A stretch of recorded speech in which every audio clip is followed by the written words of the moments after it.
Super hero జోనర్లో వచ్చిన ఒకానొక టైంలో బ్లాక్ బస్టర్ హిట్లు కొట్టిన మూవీ లిమిట్లెస్. ఆ మూవీ ఎలా ఉంది, ఏం కథ అనేది చూద్దాం ఒకసారి.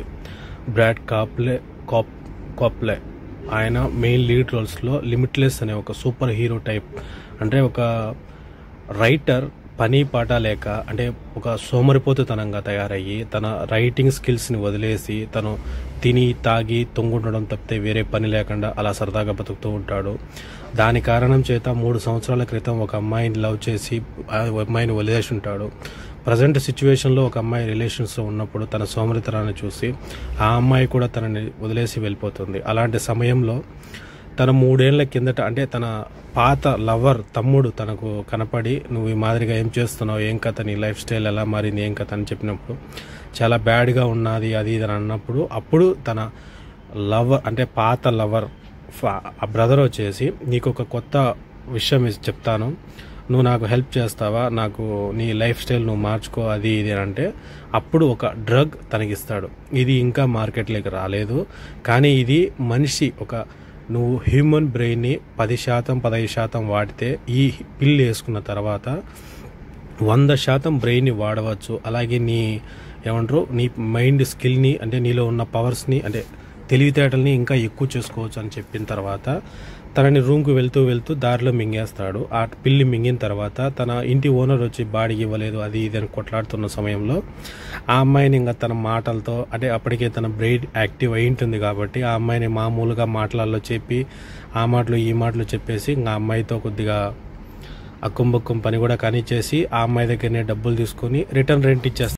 తన బ్రెయిన్ యాక్టివిటీని చూసి చాలా షాక్ అయిపోయి, అలాగే రూమ్ చాలా చెత్తగా గలీజ్గా ఉందని గమనించి తనంతరకు తానే మొత్తం రూమ్ అంతా కంప్లీట్ చేసేసిన తర్వాత బ్రెయిన్ యాక్టివిటీ సూపర్, అంటే ఎక్కువగా ఉంది కాబట్టి తను రాయాల్సిన నవల్ని కూడా రాసేసి, అంటే ఒక 3 వారాల నుంచి కష్టపడుతున్న సమయంలో తను ఒక్క రోజులోనే కంప్లీట్ చేసి మళ్ళీ మార్నింగ్ కల్లా నార్మల్గా అయిపోతాడు. ఆ బుక్ తీసుకెళ్ళి ఆ ఎడిటర్కి ఇచ్చి తన తర్వాత రూమ్కి వెళ్ళిపోయినాక తను కాల్ చేసి ఎలా రాసావు, ఏం రాసావు అని అడుగుతాడు.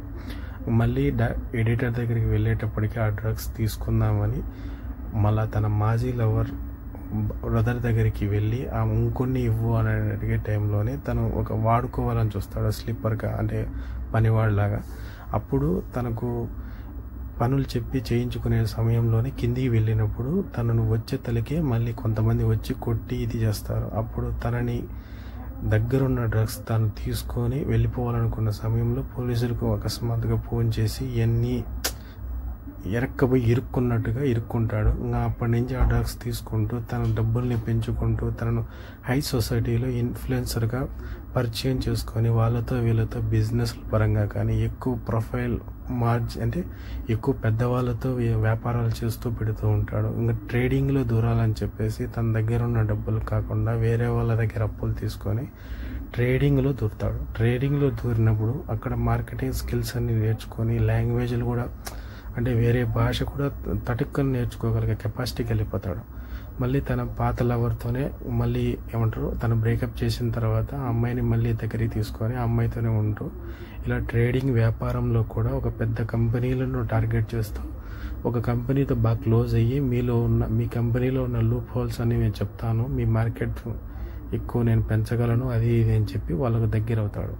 అలాంటి సమయంలో అనుకోని సైడ్ ఎఫెక్ట్స్ ఆ డ్రగ్స్ సంబంధించినవి తనకు కనపడుతూ ఉంటాయి. ఆ డ్రగ్ను సరిత చేయాలని చెప్పేసి ఆ డ్రగ్స్కి సంబంధించిన బ్యాక్ స్టోరీని అంతా గెలుగుతూ ఉంటాడు. అటప్పుడే ఒక వ్యక్తి, అంటే తన పాత లవర్ తనకు ఎదురయ్యి ఆ డ్రగ్స్ వాడద్దు, దాని సైడ్ ఎఫెక్ట్స్ చాలా దారుణంగా చనిపోయే పొజిషన్ వస్తుంది అంటుంది. అప్పుడు ప్రజెంట్ లవర్కి చెప్పి ఆ పాత డ్రగ్స్ నీ ఇంట్లోనే ఉన్నాయి తీసుకురా అని చెప్పి పంపిస్తే రౌడీలు అటాక్ చేయడంతో ఆ అమ్మాయి తెలివిగా ఒక డ్రగ్ మింగి తప్పించుకొని తీసుకెళ్ళి ఆ డ్రగ్స్ వాళ్ళ బాయ్ ఫ్రెండ్కి ఇచ్చిన పడిని, ఈ డ్రగ్స్ వల్లనే నువ్వు ఇన్ని రోజులు నాతో ఇలా చేసావు, నన్ను వాడుకున్నావు అని చెప్పి చాలా బాధపడి తిడుతుంది, కొడుతుంది. అప్పటికే చాలా డ్రగ్స్ వల్ల ప్రమాదం ఉందని తెలుసుకొని ఆ ఓనర్, అంటే ఎవరైతే డ్రగ్స్ తీసుకొని ఈ విధంగా ట్రేడింగ్ కంపెనీలో ఇన్వాల్వ్ అయి ఉంటాడో ఆ ఓనర్ కూడా తనని పనిలోంచి తీసేసేంత పొజిషన్కి వస్తాడు. అక్కడి నుంచి ఏ విధంగా తను ఆ స్టోరీని బయట పెట్టుకోకుండా ఆ కేసు నుంచి బయటికి వచ్చి ఏ విధంగా తనని తాను బయటికి పడేశాడు, ఎందుకంటే లాస్ట్కు చివరికి చనిపోయే స్టేజ్లో కూడా వేరే వ్యక్తి వచ్చి అప్పుడు డబ్బులు అప్పిచ్చిన వ్యక్తి మళ్ళీ స్మగ్లింగ్లో మామూలుగా ఉంటుంది అని బ్లాక్మెయిలింగ్ చేయడం అయ్యి చేసినప్పుడు ఏ విధంగా తను తప్పించుకున్నాడు అనేది మిగతా స్టోరీ అంతా. వీటన్నిటి నుంచి బయటపడిన తర్వాత ఏ విధంగా తను సెక్రటరీ ట్రై అయ్యాడు, దాని తర్వాత అందరితో ఏ విధంగా తనని వాడుకోవాలనుకున్న వాళ్ళందరినీ ఎదిరించి ఎలా ఒక్కడే నిలబడగలిగాడు, ఆ డ్రగ్స్కు సంబంధించిన సైడ్ ఎఫెక్ట్స్ని ఎలా ఎదుర్కొన్నాడు. ఒక సామెత ఉంది కదా, దేవుడు తానొకడు తెలిస్తే దేవుడు ఒకటి తెలుస్తుంది అన్నట్టుగా. ఆ విధంగా వాడు ఏదో లైఫ్ అలా సాగుతుంది అనుకుంటున్నప్పుడు అకస్మాత్తుగా ఒక్కసారిగా తిరగమల్లిపోవడం, దాని తర్వాత మళ్ళీ తనని తన కంట్రోల్లో పెట్టుకోవాలనుకొని చూడటం, ఇది ఈ లిమిట్లెస్ మూవీ స్టోరీ.